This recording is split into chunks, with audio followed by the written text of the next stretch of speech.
नमस्कार, स्वागत है आप सभी का आपके अपने क्राइम अटैच न्यूज़ में। मैं हूं आपके साथ गिरीश कुमार और आप देख रहे हैं आपका अपना चैनल क्राइम अटैच न्यूज़। आज हमारे साथ में फॉर्मर एसीपी साहब वेद भूषण जी मौजूद हैं और बेहद ही सेंसिटिव मुद्दा है दिल्ली सिविल डिफेंस का। तो बिना देर करे सर से जानते हैं, अभी हाल ही में सर ने दिल्ली सिविल डिफेंस के खिलाफ कार्रवाई बिठाई है। सर, पहले तो स्वागत है आपका क्राइम अटैच न्यूज़ में, और वो कार्रवाई क्या है सर? देखिए, हमने दिल्ली के एलजी को एक कंप्लेंट दी है, जिसमें जो सिविल डिफेंस की तमाम प्रक्रिया जो उसमें अनियमितताएँ चल रही हैं, उसके बारे में हमने उनको एक एक सारा डिटेल दिया है कि किस तरह इसमें घोटाले हो रहे हैं और किस तरह से अनियमितताएँ हो रही हैं। 2009 से पहले तमाम सिविल डिफेंस और होमगार्ड दिल्ली पुलिस के अंडर में थी। 2009 में एक स्पेशल एक एलजी की नोटिफ़िकेशन के द्वारा इसको रेवेन्यू डिपार्टमेंट में कर दिया गया। तो धीरे-धीरे इसके कार्य करने के तरीकों में बदलाव हुआ और जब से आम आदमी पार्टी की सरकार आई, उन्होंने इसको पॉलिटिकल टूल के रूप में इस्तेमाल करना शुरू कर दिया।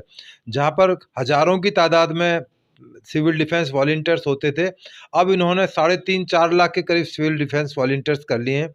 उनको भीड़ की तरह इस्तेमाल किया जाता है। सबसे बड़ा ऑब्जेक्शन इस चीज़ पे है कि सरकारी जो फंड से पैसा जिन लोगों को जा रहा है, नौकरी ली जा रही है, उनको पॉलिटिकल यूज़ में लिया जा रहा है। जब भी कोई बड़ी रैली होती है, इतना सीरियस एलिगेशन है कि उसमें लाखों की तादाद में सिविल डिफेंस को सिविल कपड़ों में भेज दिया जाता है। उसके अलावा जो सूचनाएँ, जानकारियाँ मिल रही हैं, उसके अंदर जितने भी तमाम सीनियर अधिकारी हैं, चाहे वो एसडीएम हैं, तहसीलदार हैं, डीएम हैं, डीसी हैं, उनके घर पर 20-20, 30-30, 50-50 सिविल डिफेंस वॉलंटियर्स काम कर रहे हैं। उनके घर पर कुक के रूप में महिलाएँ काम कर रही हैं, जबकि तनख्वाह वो सरकार से ले रही हैं, दिल्ली सरकार से ले रही हैं। उनके पर्सनल ड्राइवर हैं, उनकी फैमिलीज़ के, इवन उनके दोस्तों तक के लिए जो है सिविल डिफेंस सप्लाई किए जा रहे हैं, जो कि एक मिसयूज़ है एक सिस्टम का। इसमें सैकड़ों, हज़ारों करोड़ रुपए का जो खर्चा सिविल डिफेंस के मेंटेनेंस के ऊपर आता है, वो एक प्रश्नवाचक चिन्ह बनाता है कि क्यों ना इसके ऊपर एक एसआईटी फॉर्म की जाए या कोई ऐसी एजेंसी इसकी इन्वेस्टिगेट करे कि जिससे दूध का दूध, पानी का पानी हो सके।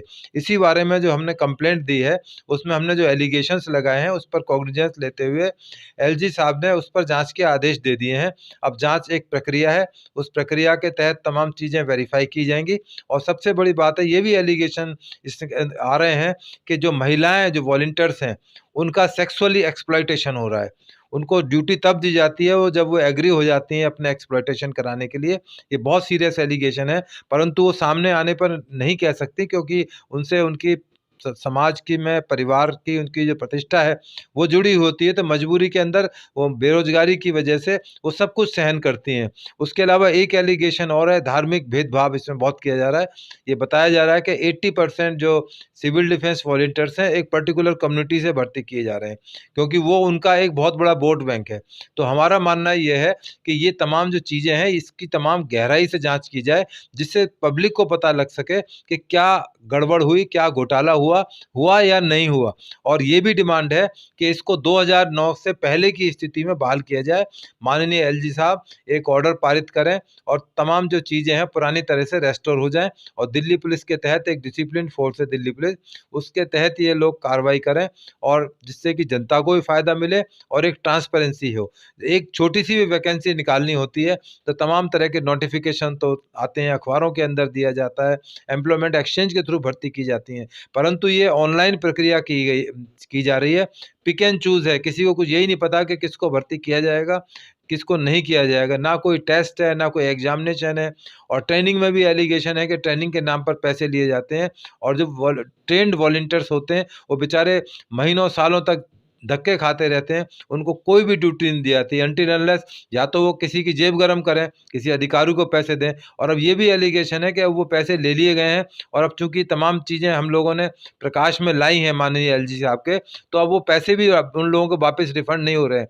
तो एक तो बेरोज़गारी की मार पड़ रही है, दूसरा उन्होंने अपनी मेहनत से, अपने माता-पिता से, अपने किसी दोस्त से पैसे माँग के दिए थे इस उम्मीद से कि नौकरी लगेगी तो उसको धीरे-धीरे करके रिफंड कर देंगे, परंतु अब उनकी स्थिति बहुत खराब होती जा रही है। तो ऐसे में वक्त रहते सरकार की ज़िम्मेदारी है और सरकार को चुनौती भी है कि इन तमाम जो पक्ष हैं, इसकी तमाम की जानकारियाँ हासिल करें, इन्वेस्टिगेशन कराएँ और जो भी इसके लिए ज़िम्मेदार हैं, चाहे कितने बड़े पदों पर बैठे हैं, उनको तुरंत गिरफ्तार किया जाए, जिससे कि न्याय प्रक्रिया के द्वारा उनको सज़ा दी जा सके।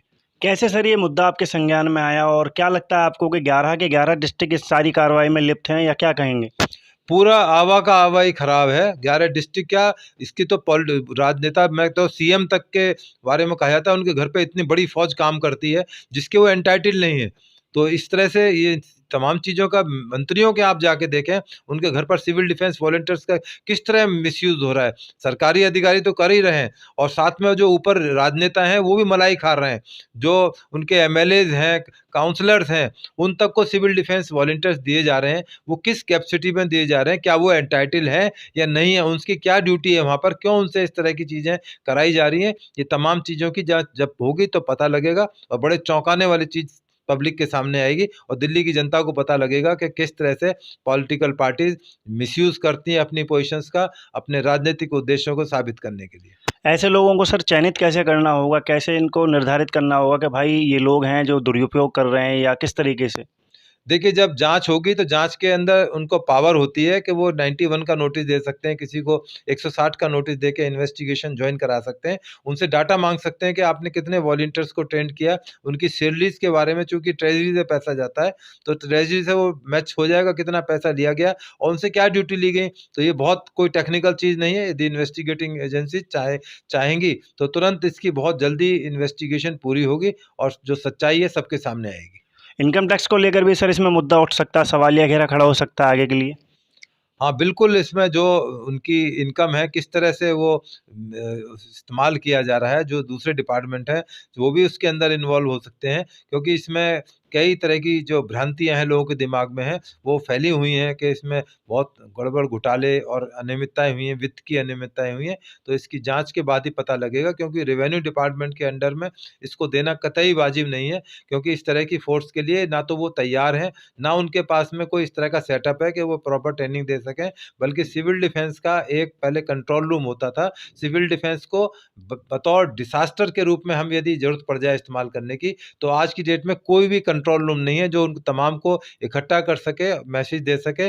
तो जो सिस्टम है कोलैप्स हो गया है बिल्कुल, और इसका डिफरेंट यूज़ किया जा रहा है, क्योंकि जो ये बेसिक पर्पज़ सिविल डिफेंस का ये है कि नागरिकों की यदि आपदा में आ जाएँ तो उसमें कैसे सहायता ली जाए। जब आपके पास कंट्रोल रूम नहीं है, आपने सिस्टम को ख़त्म कर दिया, उस सिस्टम को अपने हिसाब से रेवेन्यू डिपार्टमेंट, क्योंकि रेवेन्यू डिपार्टमेंट का पर्पज़ कुछ और है, उनकी सर्विसेज़ कुछ और है, उनका कार्यक्षेत्र कुछ और है, परंतु उनको ऐसे फील्ड में कुदा दिया गया या वो कूद गए या हालात ऐसे बन गए, तो मेरी समझ से बाहर है कि वो उसको कंट्रोल कर पाएँगे और तमाम तरह की जो अनियमितता है फाइनेंशियल, वो सबके सामने आएगी।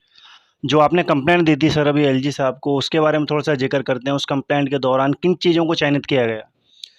देखिए, जो एलजी साहब को कंप्लेंट दी है, उसमें तमाम यही पक्ष रखे गए हैं कि आप इसकी तमाम की जाँच कराएँ, क्योंकि जो अनियमितताएँ हुई हैं, घोटाले हुए हैं, इसको लेकर तमाम दिल्ली के अंदर रोष है, क्योंकि सिविल डिफेंस वॉलंटियर्स हम लोगों के पास अक्सर आते हैं, अपनी परेशानियाँ बताते हैं कि हम बड़ा परेशान हैं। लड़कियों ने कैमरे पे आने से मना तो कर दिया, परंतु उन्होंने बताया कि जब तक हमारे को सेक्सुअली एक्सप्लॉइट नहीं कर लेते वहाँ पर, जो चाहे वो स्टाफ हैं, चाहे अधिकारी हैं, तब तक वहाँ ड्यूटी नहीं दी जाती। तो ये बड़ा गंभीर मुद्दा है, इसकी जाँच होनी चाहिए, ये छोटी बात नहीं है। हमारे यहाँ महिलाओं का सम्मान होता है, पर जिस तरह से महिलाओं का दिल्ली जैसे शहर, राजधानी के अंदर इस तरह से यदि महिलाओं के सीरियस एलिगेशन है, कैमरे पर ना आए, परंतु ये चीज़ें बिल्कुल कहीं न कहीं सत्य साबित होंगी। जब एक-एक वॉलंटियर्स को बुलाकर पुलिस पूछताछ करेगी, इन्वेस्टिगेशन की जाएगी, तो हो सकता है बहुत सारी चीज़ निकल के आएँ, कुछ हिम्मत करके लोग सामने बता सकें, और ये तभी संभव होगा जब एलजी 2009 के से पहले की स्थिति लाएँ, जिससे कि वो पुलिस के अंडर में आएँ और वो इंडिपेंडेंटली अपना बयान दे सकें, अपनी सारी बातों को रख सकें। आपके मुताबिक सर क्या ये मुमकिन है कि जो लोग इस तरह की परेशानियों से जूझ रहे हैं, वो आपसे संपर्क करें या पुलिस से संपर्क करें? उनका बचाव कैसे हो सर? इसीलिए तो हम गए थे, क्योंकि मेरे पास काफ़ी टाइम से सिविल डिफेंस वॉलंटियर्स आ रहे हैं, उनके ऑफ़िसर्स आ रहे हैं जो पीड़ित हैं कि ये जो सिस्टम था ये बिल्कुल गलत सिस्टम साबित हुआ है। ये जो एक्सपेरिमेंट 2009 में किया गया था, इसका मिसयूज़ किया गया है, और तमाम उनकी जो मेरे पास मिलने आए, उनकी प्रार्थनाएँ आईं, उसी विषय को लेकर हमने तमाम चीज़ें, जानकारी इकट्ठी की और एलजी साहब को लिखित रूप से दिया है, और काफ़ी डिटेल्ड उसमें हमारी कंप्लेंट है। तो उम्मीद है कि जल्दी उसके बारे में संज्ञान लिया जाएगा और जाँच की जाएगी। क्या लगता है सर आपको कि मतलब ये जो मामला है पूरे डिस्ट्रिक्ट लेवल या अपने आधिकारिक तौर पर ही है, या इसमें कुछ बड़े चेहरे भी शामिल होंगे? देखिए, बिना बड़े चेहरों के कंसेंट के, बिना स्वीकृति के ये चीज़ें नहीं होती हैं, क्योंकि अब जब इतने बड़े लेवल पर घोटाला हो रहा है, बड़े लेवल पर लोगों को भर्ती किया जा रहा है और जो पॉलिटिकल जो टॉप के बॉसेज़ हैं, उन सबको पता है कि ये लोग कौन हैं जो इतनी भीड़ को में इकट्ठे होकर आए हुए हैं। तो तमाम चीज़ें उनकी जानकारी में, ऐसा नहीं हो सकता कि वो अपना आँख बंद कर लें, वो एक अलग बात है मूंद लें, पर उससे कहने से जो है बिल्ली कहते हैं ना चूहे बच नहीं सकता जो है उससे, तो उनकी तमाम की जानकारी में जाने वाले टाइम में उनके ऊपर भी गाज गिरेगी इसकी। किस तरीके से इस पूरे प्रकरण से पर्दा उठेगा सर? कब तक उम्मीद की जाए? देखिए, जाँच की प्रक्रिया है, अभी आपने देखा दिल्ली के अंदर शराब घोटाले की जाँच चल रही है, डीटीसी की बसेस का स्कैंडल चल रहा है, उससे पहले सत्येंद्र जैन जो मंत्री हैं, वो भी जेल के अंदर गए हैं। ये एक प्रक्रिया है, इन्वेस्टिगेशन की चीज़ें हैं, क्योंकि क्योंकि पुलिस की और इन्वेस्टिगेशन की जवाबदेही कोर्ट के अंदर होती है। तो तमाम सबूतों को, तमाम गवाहों को इकट्ठा किया जाएगा और जो चीज़ें, चाहे वो उनके बैंक से जुड़े हुए पैसे से संबंधित चीज़ें हैं या उनका जो मिसकंडक्ट बताया जा रहा है उससे संबंधित चीज़ें हैं, जब तक वो रिकॉर्ड पर नहीं आ जाएँगी, उनके स्टेटमेंट कॉर्रोबोरेट नहीं कर जाएँगे, तो अभी टाइम तो इन सब चीज़ों में लगता है, परंतु धैर्य रखने की ज़रूरत है क्योंकि अब इसका चूँकि संज्ञान लिया गया है, तो कहीं न कहीं बात जाकर रुकेगी। वॉलंटियर्स के लिए, दिल्ली सिविल डिफेंस के जो जवान हैं, उनके लिए सर क्या कहना चाहेंगे आप? क्या करें वो, क्या ना करें? देखिए, उनकी बेचारों की मजबूरी इतनी है क्योंकि बेरोज़गारी है और वो उस चीज़ों से जूझ रहे हैं, इसीलिए तो मजबूरी में इस नौकरी में है।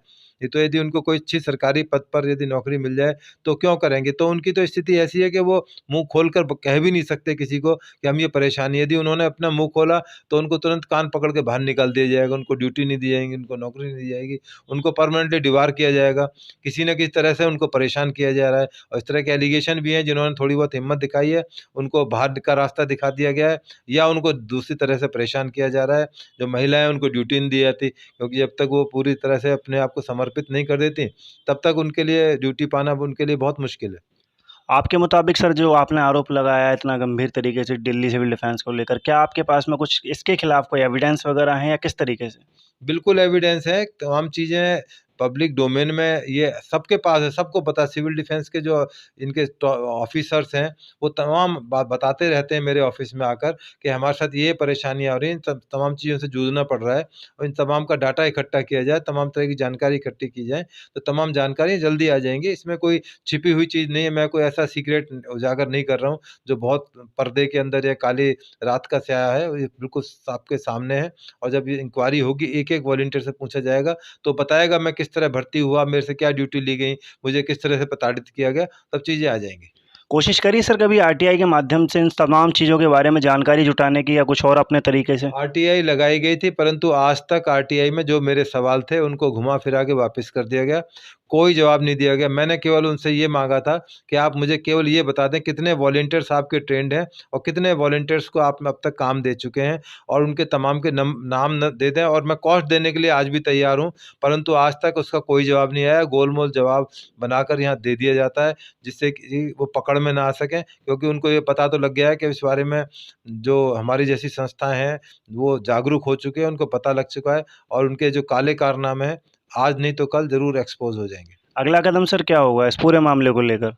अगला कदम यही है कि जो भी चीज़ें हम इसके पीछे वॉच रखे हुए हैं, निगाह रखे हुए हैं, जैसे-जैसे चीज़ें आएँगी हम तमाम एलजी साहब को या सीनियर ऑफ़िसर्स को पुलिस के, जिनके संज्ञान में लाया जाएगा कि ये अनियमितताएँ और आई हैं, अभी चीज़ें आ रही हैं धीरे-धीरे करके। अब वो लोग निकलना शुरू हुए हैं सिविल डिफेंस के लोग, उन्होंने कॉन्टैक्ट करना शुरू किया है कि सर यहाँ पर इस तरह की परेशानी आ रही है, इस तरह से एक्सप्लॉइट किया जा रहा है। तो धीरे-धीरे चीज़ें आएँगी पब्लिक डोमेन में, तो और हम उसके साथ-साथ और नई कंप्लेंट्स भी फ़ाइल करेंगे। इसके अतिरिक्त जो आप कहना चाहें?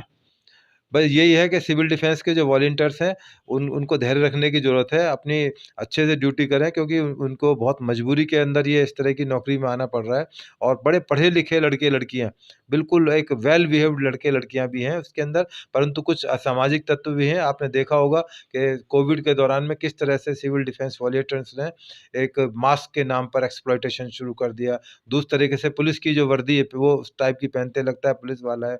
जाड़ों के अंदर ख़ास तौर से ऊपर जैकेट पहन लेंगे तो ये इंप्रेशन जाता है कि ये दिल्ली पुलिस का आदमी है। तो इस तरह के ब्लैकमेलिंग के आरोप लगे हैं, कुछ इलाकों में उनके साथ झगड़े हुए हैं, मारपीट हुई है उनके साथ में। तो ये तमाम चीज़ें हैं जो सिविल डिफेंस को इन चीज़ों में इन्वॉल्व नहीं किया जाना चाहिए, क्योंकि ये एक निष्काम सेवा की तरह सेवा करने वाला डिपार्टमेंट है। यदि इसको केवल राजनीतिक हितों के लिए करा जाएगा, तो ये दुर्भाग्यपूर्ण होगा। अभी हाल ही में सर बस लाइन मार्शल की जो ड्यूटियाँ निकली थी उसको लेकर मैंने सुना है कि जैसे रोक लगाया, क्या आपके संज्ञान में भी ऐसा कुछ है? और किस तरीके से लेते हैं आप इस पूरे प्रकरण को? इसमें पिक एंड चूज़ होता है, चूँकि मार्शल्स जो डीटीसी के अंदर लगाए जाते हैं, ना तो उनकी कोई ट्रेनिंग दी गई है, केवल उनको एक वर्दी पहना के एक बिल्कुल नमूने की तरह खड़ा कर दिया जाता है। उसका कोई बहुत ज़्यादा फ़ायदा होने वाला नहीं है, ना दिल्ली की जनता को होना है, ना डीटीसी को उसका कोई फ़ायदा होना है, केवल एक आई वाश है।